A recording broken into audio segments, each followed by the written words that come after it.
Противник уште на стартот покажа дека неизбраниците на ивица обрван, кои важеа за апсолутни фаворити, нема да им биде лесно, па победоа со 1-0.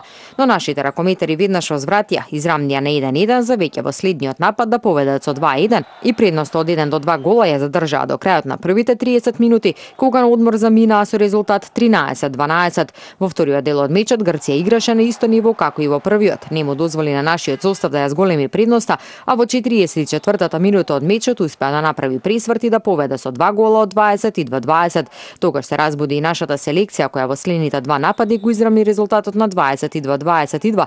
За 5 минути подоцна Грција повторно да го врати водството кое го имаше се до финишот кога се разигра Филип Лазаров и со неговите погодоци ја врати Македонија во предност која на крајот значеше и триумф од 27-25.